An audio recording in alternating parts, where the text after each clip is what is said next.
Hi everyone, welcome back to my channel. तो आज basically हम लोग क्या कर रहे हैं यहाँ पर कि जो हमने कल चैप्टर स्टार्ट किया था, will be just completing that. So ये ना, ये वाला पोर्शन था हम लोगों का, जहाँ से आई सेड कि हम स्वदेशी जो है हम लोगों की मूवमेंट वो हम स्टार्ट करेंगे। सो ज्यादा देर ना करते हुए let us just start with it, और फिर मैं आपको समझाती हूँ कि क्या सारी चीजें हैं। अब देखो, हम लोग उससे पहले I just give you a brief कि हमने क्या क्या देखा। हमने देखा कि जब ब्रिटिशर्स आए तो 1857 कि हमारी जो फर्स्ट वॉर ऑफ इंडिपेंडेंस है, ठीक है, फर्स्ट वॉर ऑफ इंडिपेंडेंस ये हुई। ठीक है। इसके बाद भी बहुत सारी चीजें हुई हैं। जैसे वी हैड कि 1800 and if you tell me what is it, 1878 हमने एक चीज देखी थी। 1878 में हम लोगों ने देखा था कि आर्म्स एक्ट और एक आपका वर्नाक्युलर प्रेस एक्ट ये पास हुए थे। अगर हम पीछे वाली स्लाइड्स पे चलते हैं, आई जस्ट रिमूव देम, ठीक है। तो ये देखो, arms act 1878 and vernacular press act, ये सब था। ठीक है, हमने ये देखा था। फिर हमने देखा था आईएनसी बन गई थी। आईएनसी कब आई? 1885 में आई थी। ठीक है, किसने बनाई थी? एओ ह्यूम ने बनाई थी। तो ये चीज हमने करी थी। ठीक है, अब हमारे जो इंडियंस हैं, हमने बताया था कि जो स्टार्टिंग के 20 साल थे, दो डिकेड्स थे। ठीक है, कौन से वाले? हमारे जो दो डिकेड्स थे, 1870s एंड 1880s वाले जो डिकेड्स थे, वो हमारे मॉडरेट फेज थे। ठीक है, मॉडरेट। मॉडरेट्स कौन लोग थे? जो लोग बिलीव करते थे मिन्नत वाली उसमें क्या कहते हैं, मिन्नत वाली पॉलिटिक्स में। दैट इज ये थ्री पीज में बिलीव करते हैं। अगर मतलब, सो ये जो लेक्चर है, this can be viewed actually by people who are studying in class. मतलब अगर आप लोग, मेरे ख्याल से 8th क्लास की एनसीईआरटी है, तो अगर आप 8th क्लास में हो, you can also watch this. And if you are doing UPSC, so of course UPSC या कोई भी स्टेट वाला, तो यू कैन वॉच दिस। तो तीन पीस क्या थे? सबसे पहले हम प्रेयर करेंगे, ठीक है। उसके बाद हम लोग पेटिशन करेंगे। एंड उसके बाद भी अगर वो लोग नहीं मान रहे हैं तो हम करेंगे प्रोटेस्ट। ठीक है, तो यही तीन चीजें इनके पास थी, मॉडरेट्स के पास बेसिकली। तो ये चीज थी इनके पास। तो इन्होंने कहा कि भाई आप, सबसे पहले हम लोगों ने क्या देखा, इन्होंने कहा इंडिजिनाइजेशन करो। जो आपकी गवर्नमेंट सर्विसेज है उनकी इंडिजिनाइजेशन करो। फिर सेकेंडरी इन्होंने क्या कहा कि एग्जीक्यूटिव और जुडिशरी जी को अलग कर दीजिए यार, थोड़ा अलग करो एग्जीक्यूटिव और जुडिशरी को। तीसरा, इन्होंने इंडिजिनाइजेशन क्यों कहा था? उन्होंने कहा था कि तुम वैसे ही अपने लोगों को हमारे पैसों से पे कर रहे हो, तो एक काम कर दो कि हमें ही हमारे पैसों से पे कर दो, एटलीस्ट हमारे पैसे तो बचेंगे, तुम्हारे पास तो नहीं जाएंगे। ठीक है। अब तीसरी चीज इन लोगों ने ये कही कि एग्रीकल्चर जो है उसको थोड़ा सुधार दो यार, तुम लोगों ने तो एकदम ही हम लोगों का बहुत ही बुरा हाल कर दिया है। ठीक है, इसमें इरिगेशन जो है उसको थोड़ा प्रमोट करो एंड एग्रीकल्चर को थोड़ा करो, क्योंकि हम लोगों की कंट्री तो एग्रेरियन कंट्री है। सो प्लीज एग्रीकल्चर भी थोड़ा करो, लेके आओ। राइट।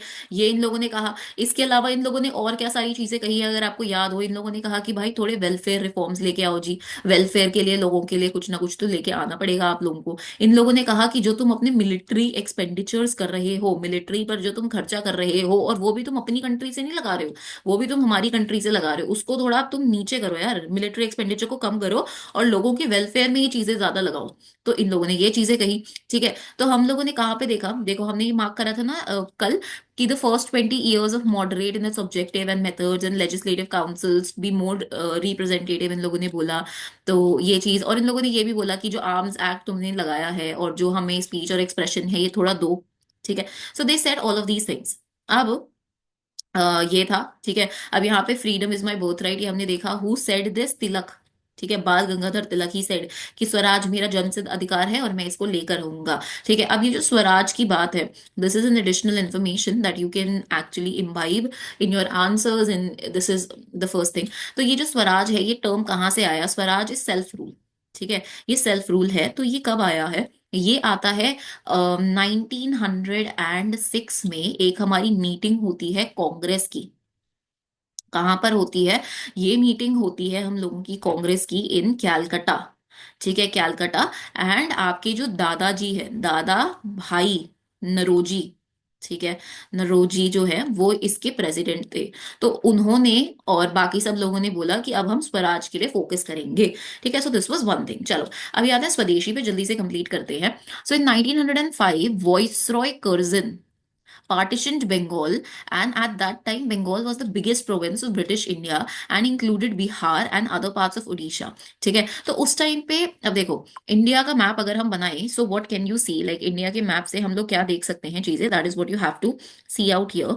कि देखो, I just make up India's map. So the thing is, ये ठीक है, इस तरीके से ऐसे, और यहाँ पे हम लोगों का थोड़ा बंगाल है। तो अभी हमें पता है कि हम, अब अगर तुमने कभी सोचा होगा कि हम उसे वेस्ट बंगाल क्यों कहते हैं, जबकि वो तो ईस्ट में है ना, बंगाल तो ईस्ट में है, तो हम इसे वेस्ट बंगाल क्यों कहते हैं? क्योंकि इसका एक और पार्ट था जो अभी बांग्लादेश बन चुका है। अगर आप करंट अफेयर्स पढ़ रहे होगे तो आपको पता चल रहा होगा कि बांग्लादेश में कितने क्राइसिस चल रहे हैं।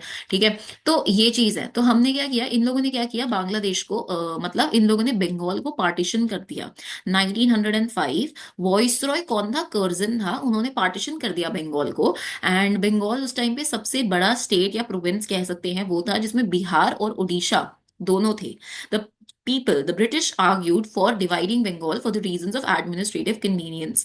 ठीक है, तो ब्रिटिशर्स ने क्या कहा कि हम लोग क्यों कर रहे हैं, हमारा रीजन है एडमिनिस्ट्रेटिव कन्वीनियंस, इतनी बड़ी स्टेट को या प्रोविंस को हम लोग एडमिनिस्टर नहीं कर सकते, and that is why we need कि एडमिनिस्ट्रेटिव कन्वीनियंस के लिए हम इसे डिवाइड कर रहे हैं। But what did administrative convenience mean? तो एडमिनिस्ट्रेटिव कन्वीनियंस का मतलब क्या था, मतलब दे सेड कि what did administrative convenience mean, those convenience did okay, and he said that whose convenience did it represent? Clearly it was closely tied to the interest of British officials and the businessmen. Even so, instead of removing the non-Bengali areas from the province, the government separated East Bengal and merged it with Assam। ठीक है, अब ये जो हम लोगों की बंगाल की state है, ठीक है, अब ये कैसी भी बनी है, दैट्स जस्ट पार्डन मी। सो यहाँ पे हमारा वेस्ट बंगाल है, ठीक है, और यहाँ पे ईस्ट बंगाल है। तो इन लोगों ने ईस्ट बंगाल को अलग करके असम के साथ क्या कर दिया, मर्ज कर दिया। इन्होंने कहा कि हम असम के साथ इसको मर्ज कर देंगे। So that is what they did. ठीक है, इन्होंने असम के साथ उसको मर्ज कर दिया। And perhaps the main British motive was to curtail the influence of Bengali politicians and split the Bengali people। तो इनका जो मेन मकसद था, मतलब ये इतने अच्छे नहीं थे, ये जो हम लोगों के ये है ब्रिटिशर्स हैं, they were not that good people कि चलो भाई एडमिनिस्ट्रेटिव कन्वीनियंस के लिए नहीं हो पा रहा तो डिवाइड कर देते हम, नहीं। इनका मेन मोटिव था कि बंगाल में ना उस टाइम पे there was rising tide, right. तो उसको सप्रेस करने के लिए, मतलब नेशनलिज्म जो था, लोगों को समझ आने लगा कि नेशनलिज्म की फीलिंग क्या है, लोगों को समझ आने लग गया। जैसे we had Rabindranath Tagore, he had written Amar Sonar Bangla, he had written various, मतलब बहुत Vande, okay, and there was also Vande Mataram, जो गलियों में लोग गा रहे थे जब वो जा रहे थे मार्च करते हुए। सो और बहुत सारे लोग वहां से आ रहे थे, जैसे so we had a lot many people, जैसे आनंद मोहन बोस हो गए, सुभाष चंद्र बोस हो गए, they were very very famous people out there. तो वहां पे एक नर्व सेंटर था, ठीक है। And the partition of Bengal infuriated people and all over the India. All sections of Congress, the moderates and the radicals as they may be called, opposed it. ठीक है, तो अभी हमने देखा है कि जो हमारी कांग्रेस थी, है ना, कांग्रेस का हमने देखा कि दो लोग थे, एक तो हमारे मॉडरेट्स थे, ठीक है, जो लोग क्या कर रहे थे, प्रेयर्स, पेटिशंस और प्रोटेस्ट कर रहे थे। दूसरे जो थे, हम मैंने बताया था, इन्हें हम कहते हैं एक्सट्रीमिस्ट, क्योंकि ये लाठी वगैरह या फिर मतलब आर्म्स पे या फिर किसी एक्शन में बिलीव करते थे। और we also call them radicals, ठीक है, वी कॉल देम रेडिकल्स।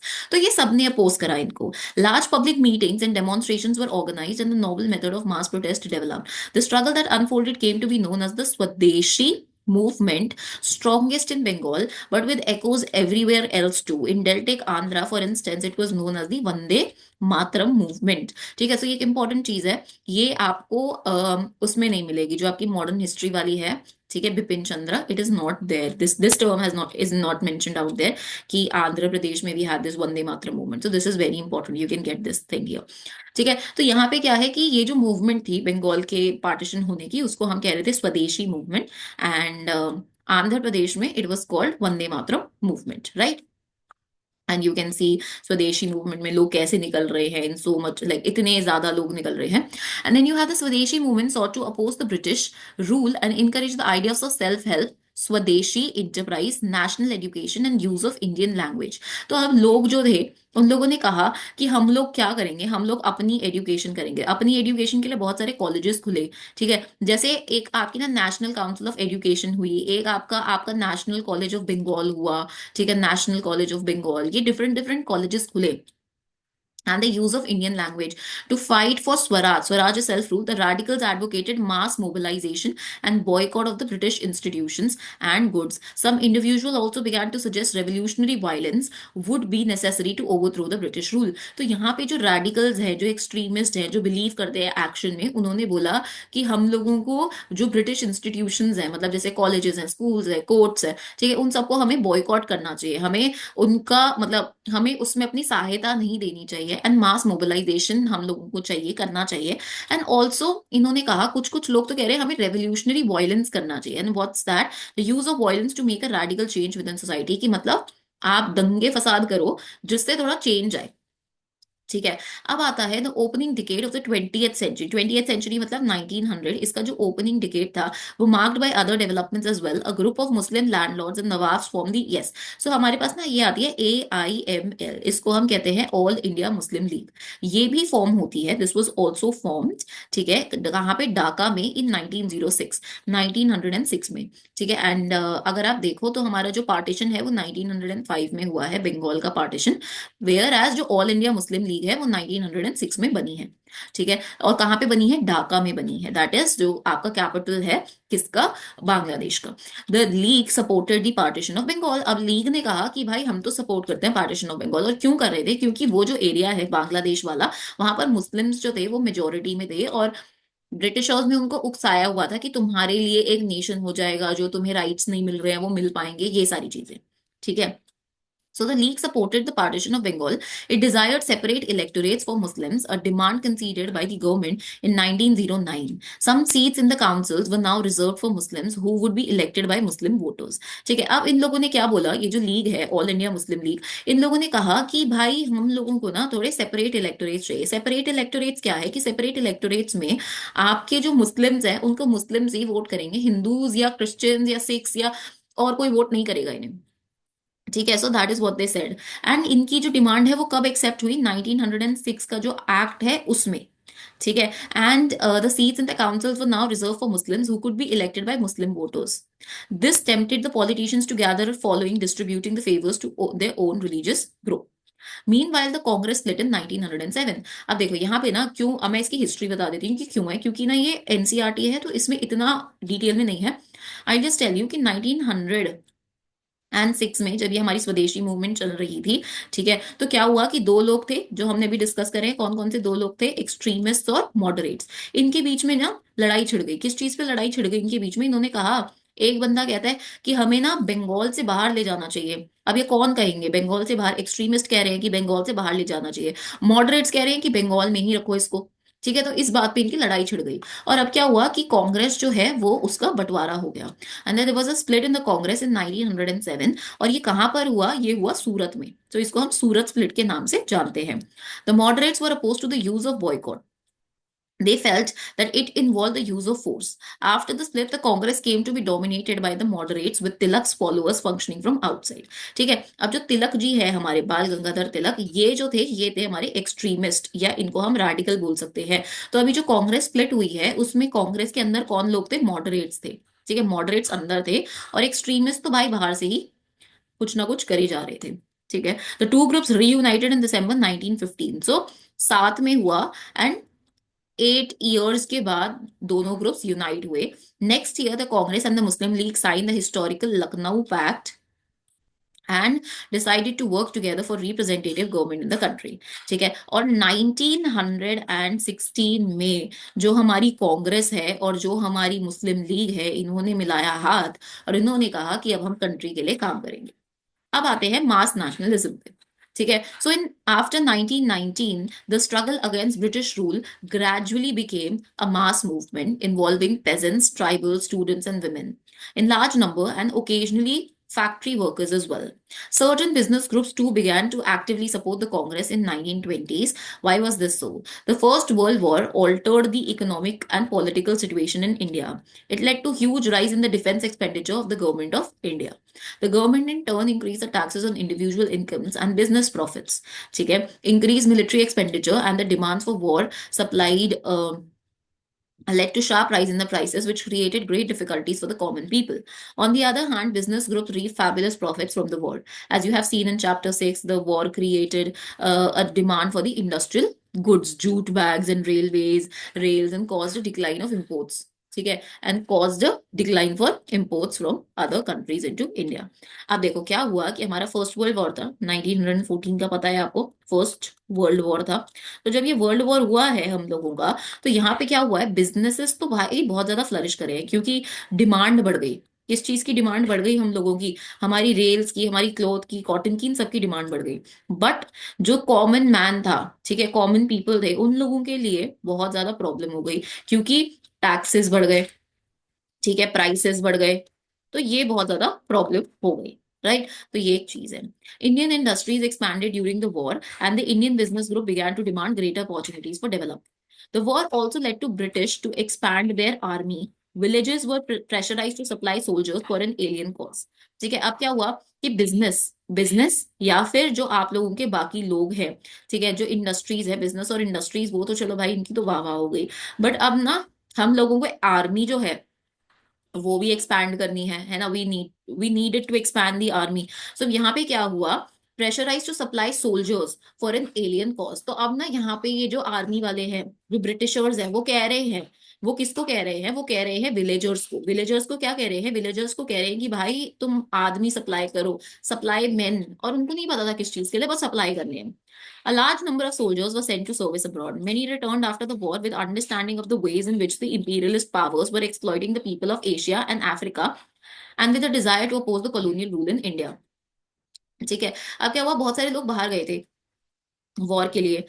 तो अब जब वो लोग वॉर के लिए गए, तो ये चीज हुई, इनको बोला गया कि यार देखो, मतलब इन लोगों ने एक चीज समझी जब ये वापस आए, कि ये जो ब्रिटिशर्स हैं, ये जो इंपीरियल पावर है, ठीक है, ये लोग सिर्फ हमें नहीं, एशिया में, अफ्रीका में, ये लोगों को एक्सप्लॉइट कर रहे हैं अपने बेनिफिट के लिए. और ये वापस आए इस डिजायर से कि हमें कॉलोनियल रूल को खत्म करना है, अपोज करना है.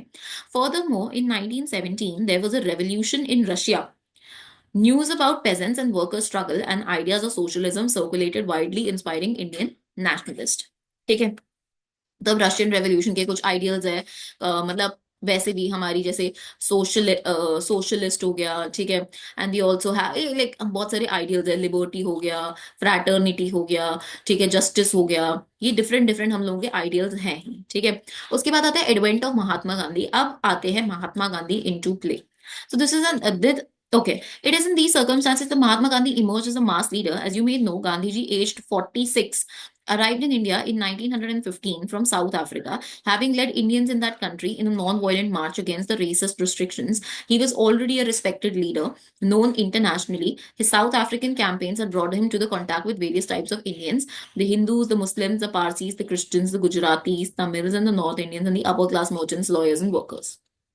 राइट. तो ये 1915 में तो वापस आते हैं, ठीक है, 1915 में ही वापस आए. 1915 में और क्या हुआ था, हमारी जो कांग्रेस है और जो लीग है उसने हाथ मिला लिया था वापस, ठीक है. और 1916 में क्या हुआ आपका, लखनऊ पैक्ट हुआ. किसके बीच में हुआ लखनऊ पैक्ट, अगेन ये हुआ आपका इसके बीच में, मुस्लिम लीग और एंड कांग्रेस, ठीक है. तो कांग्रेस आईएनसी के बीच में हुआ, आईएनसी के बीच में हुआ, ठीक है. Mahatma Gandhi spent his first year in India traveling throughout the country, understanding the people, their needs, and overall situation. His earliest, okay, can you like spot people out here? ये है the founders of the Natal Congress, Durban, South Africa. तो Natal Congress थी वहां पे, ठीक है, along with Indians, and they have also given like different different people. So this is हमारे मोहनदास करमचंद गांधी, ठीक है.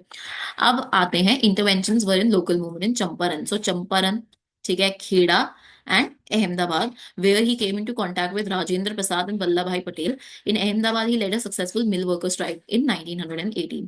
So चंपारण का एक सत्याग्रह था, खेड़ा का था, और एक अहमदाबाद का था. अहमदाबाद की तो मिल स्ट्राइक थी, ठीक है. चंपारण जो है ये आपका बिहार में है. यहाँ पर एक राजकुमार शुक्ला नाम का एक बंदा है, ये आता है इनके पास और कहता है कि इंडिगो के लिए, ठीक है, इंडिगो के लिए हम लोगों को पे करना पड़ रहा है, लॉट ऑफ लाइक हम लोगों को फोर्स किया जा रहा है इंडिगो ग्रो करने के लिए, and we are not even given the right price for all this thing. तो आप आओ थोड़ा इंटरवीन करो. एंड खेड़ा का भी एक हम लोगों का सत्याग्रह था, ठीक है. अब आता है सबसे like we have this thing, Rowlatt act. ठीक है, रॉलेट एक्ट सत्याग्रह। अब रॉलेट एक्ट क्या था ये जानते हैं और फिर देखते हैं कि क्या सारी चीजें हैं। सो इन 1919 Gandhi ji gave a call for satyagraha against the Rowlatt Act that the British had just passed. The act curbed the fundamental rights such as the freedom of expression and strengthened the police powers. Mahatma Gandhi, Muhammad Ali Jinnah and others felt that the government had no right to restrict people's basic freedom. क्योंकि ये lawyers थे, they criticized the act as devilish and tyrannical. Gandhi asked the Indian people to observe 6th April 1919 as a day of non-violent opposition to this act.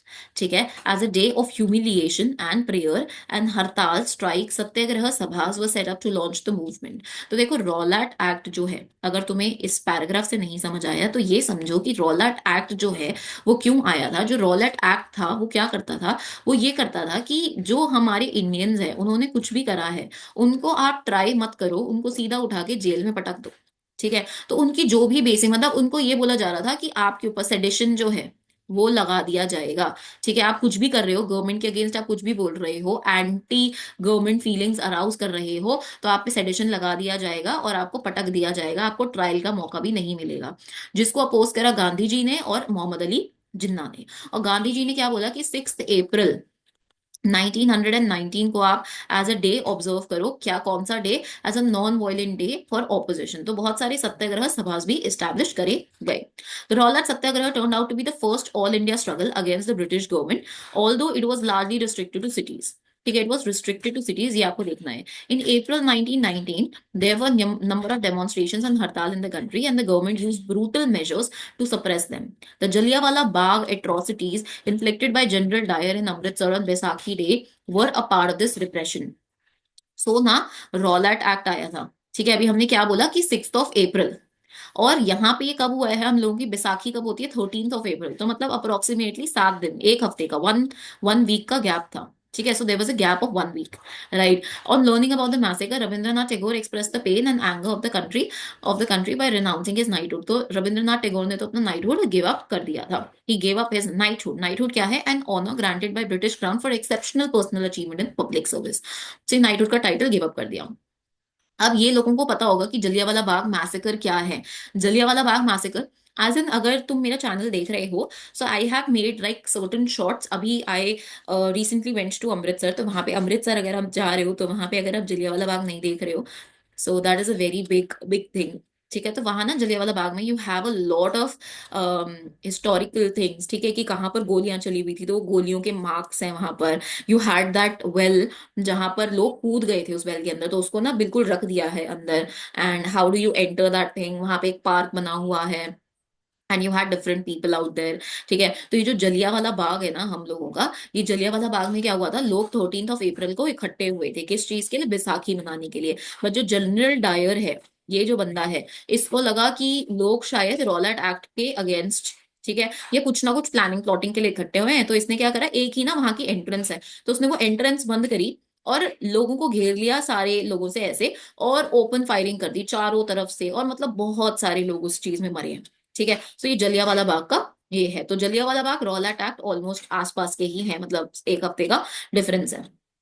Right. During the Rowlatt Satyagraha, the participants tried to ensure that Hindus and the Muslims were united in the fight against British rule.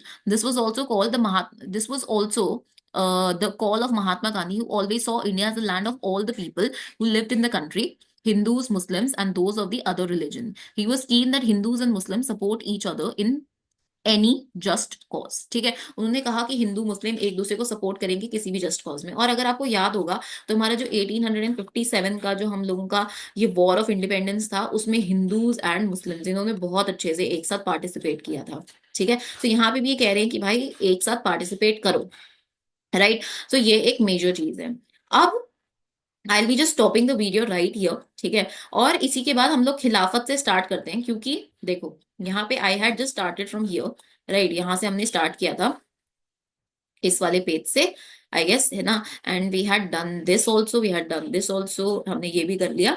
And we have done this also, ठीक है, roller सब वगैरह। And I now need you to do what, I just need you guys कि भाई तुम देखो, थोड़ा करो, इसे रिवाइज करो, ठीक है। एंड उसके बाद हम लोग, मैं नेक्स्ट वीडियो अगले दिन ही पोस्ट कर दूंगी, so that you just maintain a continuity of this thing, कि खिलाफत क्या है, नॉन कॉपरेशन क्या है, एंड थिंग्स लाइक दैट। मतलब obviously you might be aware of all these things. मैं एक चीज दिखाती हूँ तुम्हें, just like let us revise this thing, है ना, व्हाई नॉट।